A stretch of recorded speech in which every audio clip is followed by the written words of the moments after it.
అందరికి కార్తీక సోమవారం శుభాకాంక్షలు. యాక్చువల్లీ ఈరోజు మా ఇంట్లో నోములున్నాయి. మాట. సో, రెడీ అవుతున్నాము. ఆహ్, సో, రెడీ అయిన తర్వాత పూజ ఏంటి అలాగా అనేది చూపిస్తాను. ఓకే.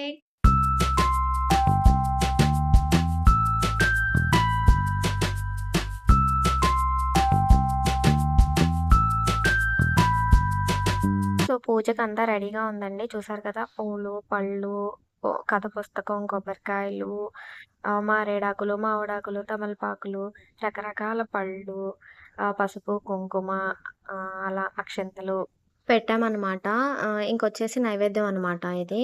చూసారు కదా! పులిహోర, చెక్కలు, పునుకులు, గారెలు అలాగా పెట్టామన్నమాట. అంతే కాదండి. ఆ పక్కన బాక్స్‌లో నేను సరిగ్గా చూపించలేదు గానీ, తోరాలు కూడా ఉన్నాయి. సో, నోములు అంటే తోరాలు కూడా ఇంపార్టెంట్ కదా! ఎలాంటి పండగైనా ఫస్ట్ గణపతి పూజ కంపల్సరీ అండి. విష్ణుం చేసేవాళ్ళం చతుర్భుజం ప్రసన్నవదనం ధ్యాయే సర్వవిఘ్నోపశాంతయే అగజానన పద్మార్కం గజానన వదనం అనేకదంతం భక్తానాం ఏకదంతం ఉపాస్మహే సంపదే నమస్తుభ్యం వరదే కామ విద్యారామం కంక్యామి విద్యుతోపి సదా శశిశేఖరాయ వాసుదేవాయ విరూపాక్షాయ నీలవిగ్రహాయ శంకరాయ శివకాయ విష్ణువల్లభాయ కదా అంబికా ఆ చేతుల దగ్గర ముందుగా చూపినాయి సోమప్రియాయ ప్రమథారికాయ మృత్యుంజయాయ సూక్ష్మకర్ణే జగత్వస్త్రాయ జగద్గురువే నమః ఏదైనా మహాసేన జనకాయ చారు విక్ర మహాసేన జనకాయ సహస్రాక్షాయ అంధకాసుర చారు విక్రమాయ అవత్సరాయ లలాటాక్షాయ విద్యాయ అనంతాయ పరమేశ్వరాయ భూతపటయే తారకాయ అష్టమయ స్థానదే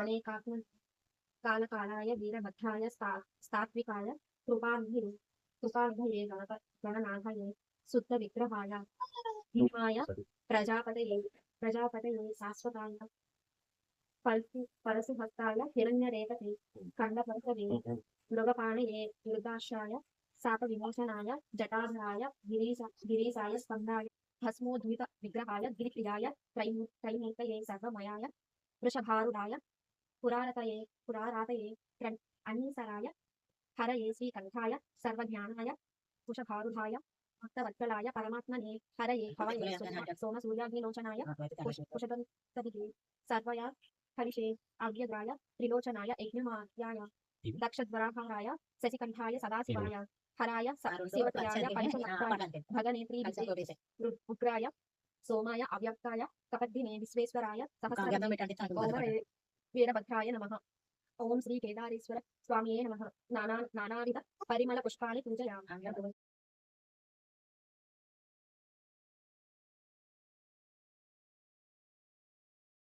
పార్వతీదేవిచే సాంబశివుని శరీరార్థం పొందబడిననే ఖేదేశ్వర స్వామి.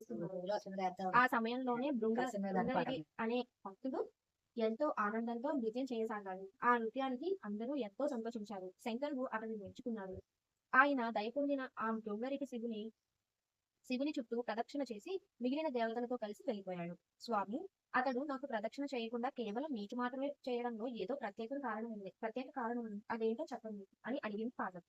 అప్పుడు శివుడు, దేవి, యోగునికి నమస్కరించవలసిన అవసరం లేదు అన్నాడు. ఆ సమాధానం విన్న పార్వతి ఆగ్రహంతో శంకరుని వదిలి గౌతమ మహర్షి ఆశ్రమానికి వచ్చింది.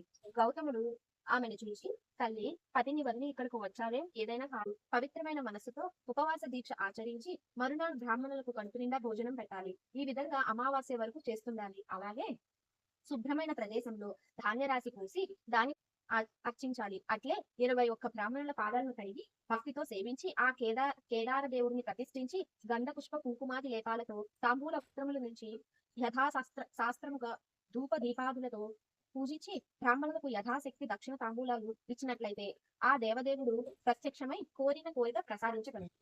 పార్వతి ఆ ముని చెప్పినట్లే ఆచరించగా ఆ శంకరుడు అనుగ్రహించి ప్రత్యక్షమై తన శరీరంలోని అర్ధభాగాన్ని పార్వతికి అర్పించాడు. అప్పుడు పార్వతి ఈ వ్రతాన్ని ఆచరించడం వల్ల సకల కోరికలు నెరవేరినట్లయితే సామాన్య ప్రజలు కూడా దీనిని ఆచరిస్తారన్నది శంకరుడు ఆమె కోరికను అనుగ్రహించాడు.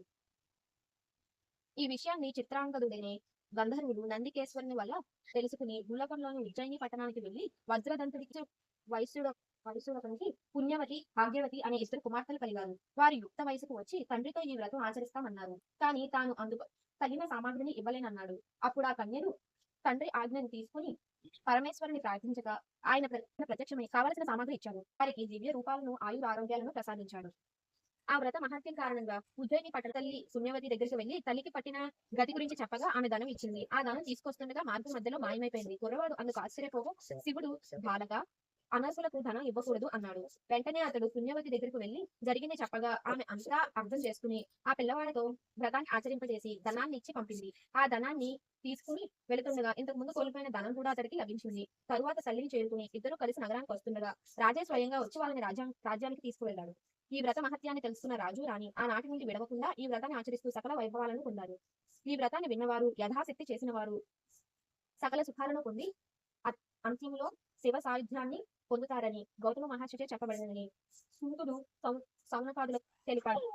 కేదారేశ్వర వ్రత కథ సంపూర్ణం. కథ అయిపోయిన తర్వాత అక్షంతలు వేసి పూజ అంతటితో ముగించామండి. కథ చదివింది ఇప్పుడు వింటుంటే అనిపిస్తుంది 10th క్లాస్ 9th క్లాస్ వాళ్ళు చదివినట్టు అనిపించింది. ఎలా అనిపించిందో కింద కామెంట్స్ లో ఖచ్చితంగా చెప్పండి. పూజ చేసిన తోరాలు ఉంటాయి కదండి, అవి కట్టేసుకుని శివాలయానికి వెళ్ళి అక్కడ కూడా దీపాలు వెలిగించి దేవుని దర్శించేసుకుని ఇంటికి వచ్చేస్తాం అనమాట. సో అలా జరిగిందండి ఈ ఇయర్ కార్తీక మాసం నోములు. సో అంతా హ్యాపీగా జరిగింది, బాగా జరిగింది. ఇంటికి వచ్చిన తర్వాత మేము కూడా చక్కగా ఇలా ఆకుల్లో వడ్డించేసుకుని తిన్నాం అనమాట. ఆకుల్లో తింటే చాలా బాగుంటుంది కదా. మార్నింగే లేచాం కదండి, అందుకని ఇంకా రెస్ట్ తీసుకున్నాము. Thank you.